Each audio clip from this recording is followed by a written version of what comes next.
बहुत समय पहले की बात है। एक छोटे से नगर में केतन नाम का एक अत्यंत निर्धन व्यक्ति अपने परिवार के साथ रहता था।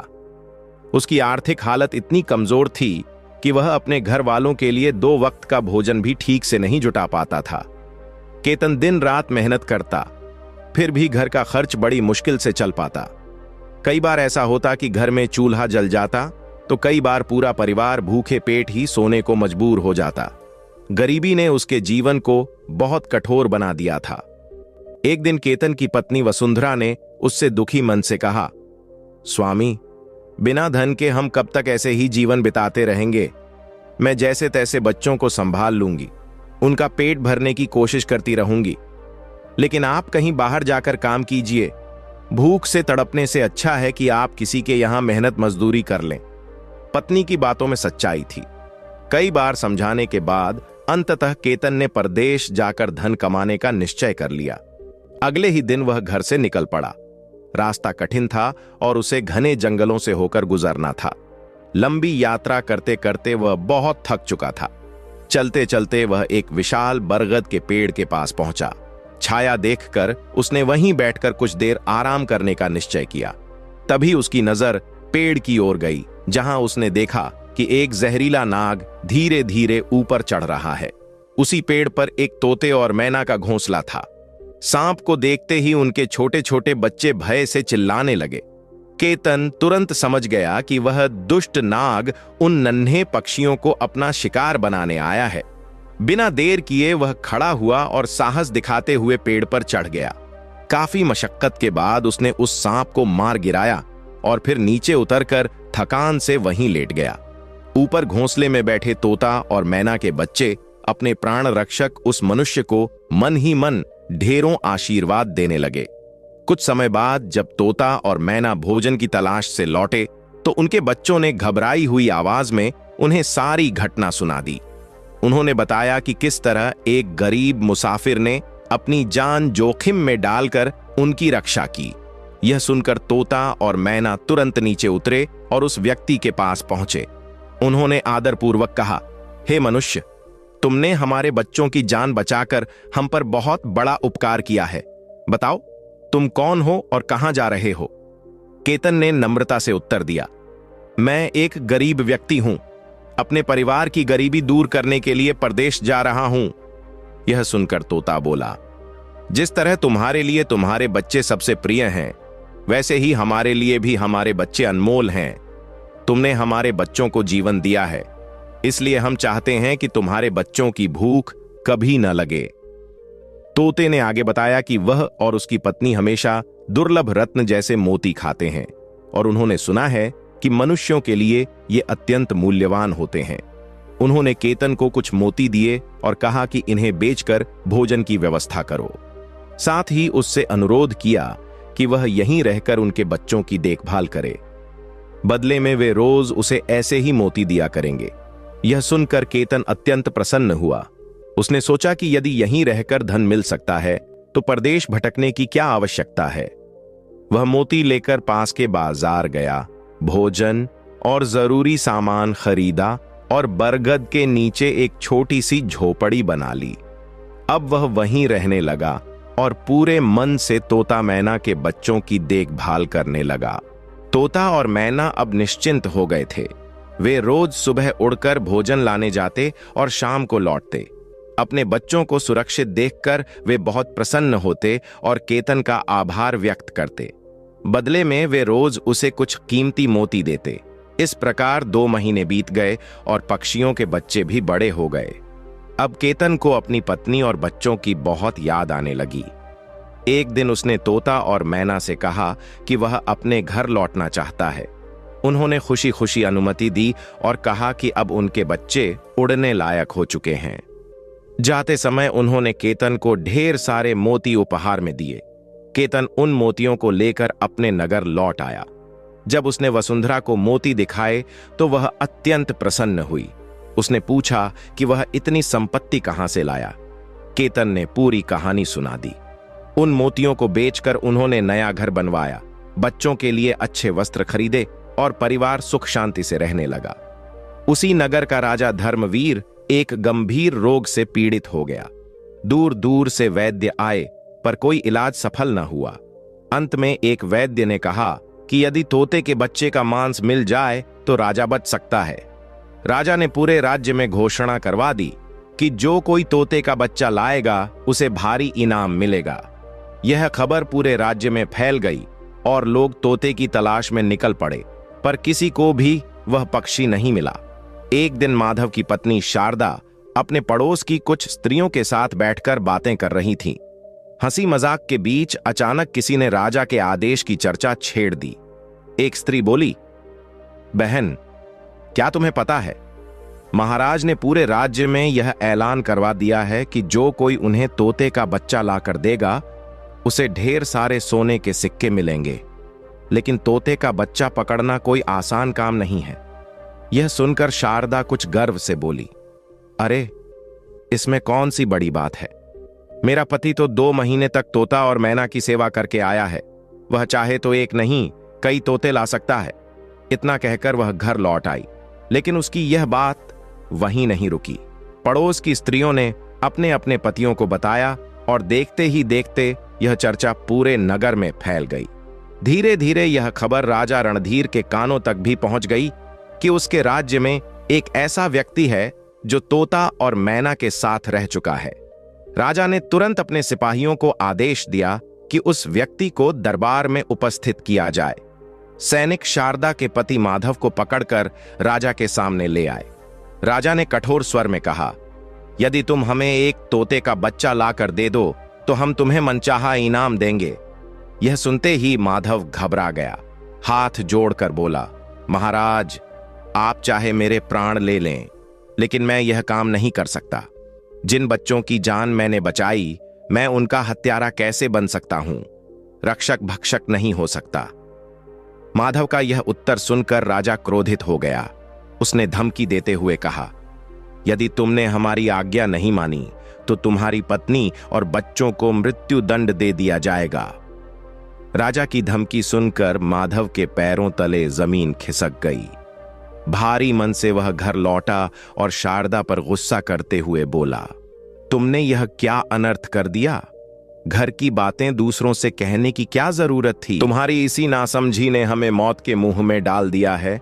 फिर वह दुखी स्वर में बोला, जिन पक्षियों ने हमें भूख से बचाया, सिर पर छत दी, उन्हें धोखा देकर मैं पापी बन जाऊंगा। लेकिन राजा की आज्ञा के सामने अब मेरे पास कोई रास्ता नहीं बचा। शारदा रोते हुए बोली, स्वामी, चाहे जो हो, लेकिन अगर हमें और हमारे बच्चों को जीवित रहना है तो यह पाप करना ही पड़ेगा। मजबूर होकर माधव जंगल की ओर चल पड़ा। जब वह उस बरगद के पेड़ के पास पहुंचा तो तोता, मैना और उनके बच्चे उसे देखकर बहुत खुश हुए। माधव ने कांपती आवाज में उन्हें सारी बात बता दी और विनती की कि वे उसे एक बच्चा दे दें। यह सुनकर तोता और मैना अत्यंत व्याकुल हो गए। उन्होंने अपने बच्चों से कहा, बच्चों, आज हमसे बहुत कठिन निर्णय लेने को कहा जा रहा है। तुम में से जो भी इस मनुष्य के साथ जाएगा वह कभी लौटकर नहीं आएगा।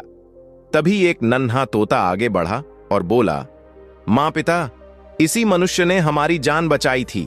आज यदि यह संकट में है तो हमें भी इसका साथ देना चाहिए, चाहे इसके लिए हमें अपने प्राण ही क्यों न देने पड़े। भारी हृदय से तोता और मैना ने माधव से कहा, भाई, इनमें से किसी एक को ले जाओ। आंखों में आंसू भरकर माधव उस बच्चे को लेकर लौट आया और राजा को सौंप दिया। राजा ने आदेश दिया कि उस तोते के बच्चे को एक पिंजरे में बंद कर दिया जाए ताकि अगली सुबह उसका उपयोग किया जा सके। राजा रणधीर का एक पुत्र था, युवराज अर्जुन। उसे पशु पक्षियों से अत्यंत प्रेम था। उसे यह झांत नहीं था कि यह तोता उसके पिता के भोजन के लिए लाया गया है। जब उसने उस सुंदर पक्षी को पिंजरे में देखा तो वह उसके साथ खेलने लगा। खेलते खेलते अचानक पिंजरे की कुंडी खुल गई और वह तोता उड़कर आकाश में चला गया। यह बात जब राजा तक पहुंची तो वह आग बबूला हो गया। उसने अर्जुन को दरबार में बुलाकर कहा, तुमने उस तोते को क्यों छोड़ दिया? भयभीत होकर अर्जुन बोला, पिताजी, मुझे क्या पता था कि वह उड़ जाएगा। मैं तो बस उसके साथ खेल रहा था। राजा का क्रोध और बढ़ गया और उसने उसी क्षण अर्जुन को नगर से निकाल देने का आदेश दे दिया। सैनिक युवराज को नगर की सीमा के बाहर छोड़ आए। उधर वह तोते का बच्चा उड़ते उड़ते अपने माता पिता के पास पहुंच गया और उन्हें सारी घटना सुना दी। तब तोता और मैना बोले, बेटा, तुम्हें तो आजादी मिल गई, लेकिन जिसने तुम्हें मुक्त किया वह स्वयं संकट में फंस गया है। अब उसकी रक्षा करना तुम्हारा कर्तव्य है। यह सुनकर तोते का बच्चा तुरंत अर्जुन के पास पहुंचा।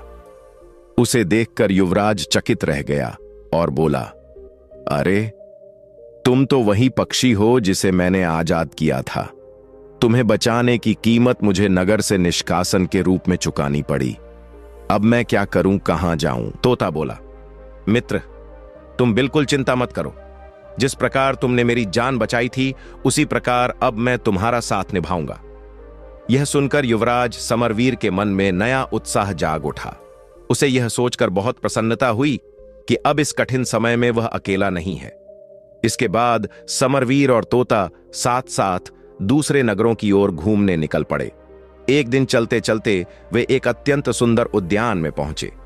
उसी उद्यान में उस नगर के राजा की पुत्री राजकुमारी कमलिनी भी अपनी सखियों के साथ भ्रमण करने आई हुई थी। राजकुमारी कमलिनी रूप और सौंदर्य की प्रतिमूर्ति थी। जैसे ही युवराज की दृष्टि उस पर पड़ी, वह उसकी सुंदरता से अभिभूत हो गया और झिझक के कारण पेड़ों के पीछे छिप गया। वहीं तोता निर्भय होकर राजकुमारी के सामने जा बैठा। उस रंग बिरंगे सुंदर तोते को देखकर राजकुमारी मोहित हो गई। उसने उसे पकड़ने का प्रयास किया, परंतु तोता फुर्ती से इधर उधर उड़ता रहा और उसकी पकड़ में नहीं आया। कुछ समय बाद राजकुमारी अपनी सखियों के साथ महल लौट गई, लेकिन युवराज का मन वहीं अटक गया।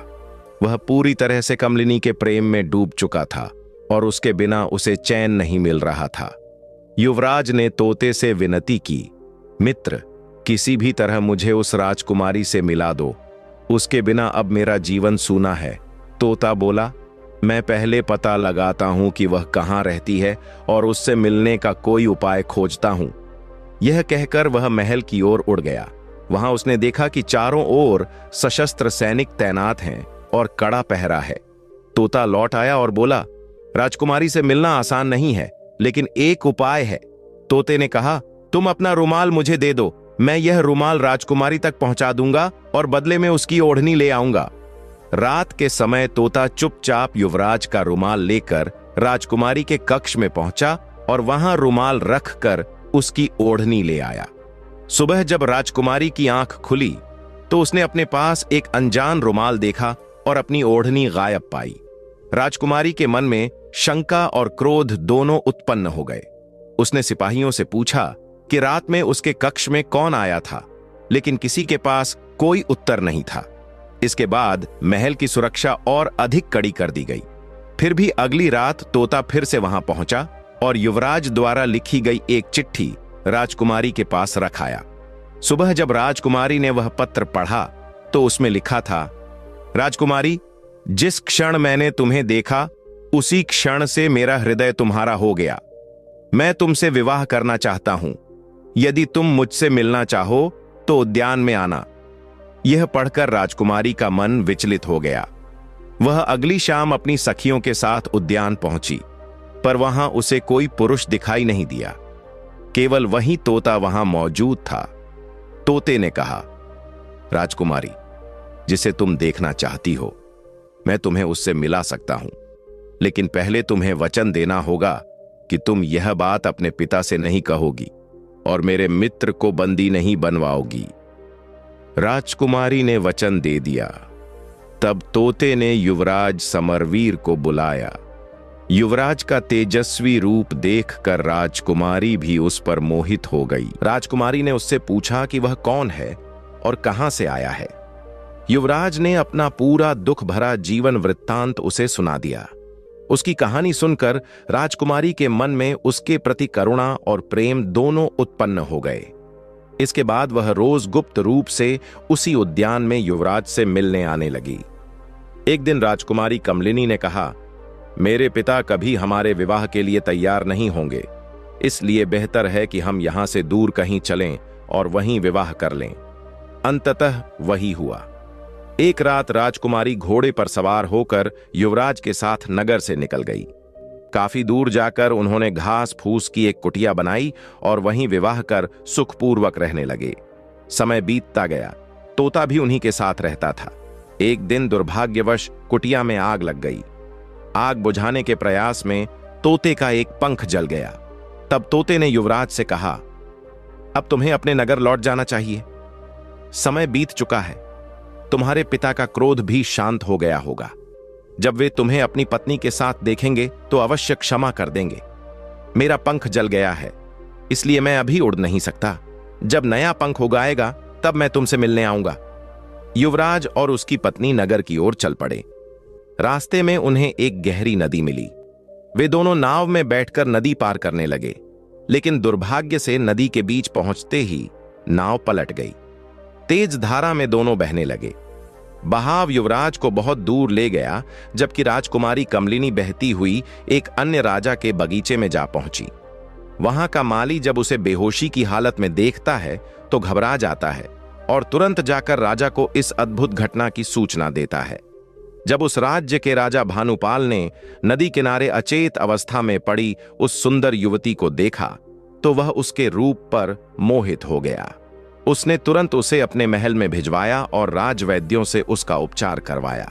कई दिनों की देखभाल के बाद जब युवती को होश आया तो उसने स्वयं को भव्य महल के कक्ष में पाया। उसी समय राजा उसके समीप आकर बोला, हे कन्या, इस संसार में अब तुम्हारा कोई सहारा नहीं है। यदि तुम चाहो तो मेरी महारानी बनकर इस महल में सुख से रह सकती हो। राजकुमारी कमलाक्षी अत्यंत बुद्धिमान थी। वह समझ गई कि यदि वह इस समय राजा को मना करेगी तो स्थिति उसके लिए और भी कठिन हो सकती है। उसने चतुराई से उत्तर दिया, महाराज, कृपया मुझे कुछ समय दीजिए। मन को स्थिर कर लेने के बाद मैं स्वयं निर्णय ले लूंगी। राजा उसकी बात मान गया। इसके बाद कमलाक्षी उसी महल में रहने लगी और प्रतिदिन गरीबों व असहाय लोगों को भोजन कराने लगी। उधर उसका पति युवराज समरवीर, जो नदी की धारा में बह गया था, अनेक कठिनाइयों का सामना करता हुआ भोजन की तलाश में उसी नगर तक पहुंच गया। संयोगवश वह उसी स्थान पर पहुंचा जहां राजकुमारी गरीबों को भोजन बांट रही थी। जैसे ही कमलाक्षी की दृष्टि उस पर पड़ी, वह उसे पहचान गई। उसकी आंखों से आंसू छलक पड़े। उसने युवराज को एकांत में बुलाया और सारी घटना विस्तार से सुना दी। कमलाक्षी ने कहा, स्वामी, आप फिलहाल यहीं रहिए और राजा की सेवा में लग जाइए। जब सही अवसर मिलेगा तब हम दोनों यहां से निकल चलेंगे। समरवीर ने उसकी बात मान ली और राजा का सेवक बनकर महल में रहने लगा। वह राजकुमारी के साथ मिलकर गरीबों की सेवा करने लगा। राजा भानुपाल उसे केवल एक साधारण सेवक समझता था। उसे यह झांत नहीं था कि वही उसकी प्रिय युवती का पति है। प्रतिदिन कमलाक्षी समरवीर के साथ महल के बगीचे में पक्षियों को दाना डालने जाती थी। एक दिन वहीं एक परिचित तोता आकर दाना चुगने लगा। अब उसके जले हुए पंख दोबारा उग आए थे। उसने तुरंत युवराज और राजकुमारी को पहचान लिया। दोनों ने उसे अपनी पूरी व्यथा सुनाई और बताया कि वे यहां फंस चुके हैं तथा राजा को उनके वैवाहिक संबंध का कोई ज्ञान नहीं है। तोते ने ढाढ़स बंधाते हुए कहा, चिंता मत कीजिए, आज रात जब सभी सैनिक गहरी नींद में होंगे तब मैं तुम्हें सुरक्षित यहां से निकाल दूंगा। रात होते ही जैसे ही महल में सन्नाटा छा गया, तोते ने संकेत दिया। उसकी सहायता से युवराज और राजकुमारी चुपचाप महल से बाहर निकल गए। अंधेरी रात में यात्रा करते हुए वे अपने राज्य पहुंच गए और सीधे युवराज के पिता राजा रणवीर सिंह के पास गए। अपने पुत्र और पुत्रवधू को जीवित देखकर राजा की आंखें भर आईं। उसे अपने कठोर निर्णय पर गहरा पश्चाताप हुआ। उसने अपने पुत्र से क्षमा मांगी और उन्हें गले लगा लिया। तब युवराज समरवीर ने कहा, पिताजी, मेरी रक्षा उसी तोते ने की है जिसे कभी आप मारकर खाने वाले थे। उसी ने मुझे संकट से बचाया और आज मुझे वापस आपके पास पहुंचाया। यह सुनकर राजा रणवीर सिंह का हृदय बदल गया। उसी क्षण उसने संकल्प लिया कि अब उसके राज्य में किसी भी पशु या पक्षी को हानि नहीं पहुंचाई जाएगी और सभी नागरिक उन्हें दाना पानी देंगे। इसके बाद राजा रणवीर सिंह अपने पुत्र, पुत्रवधू और पूरे परिवार के साथ सुख शांति से जीवन बिताने लगा। इस प्रकार करुणा, मित्रता और कृतज्ञता की यह कथा सुखद अंत तक पहुंची।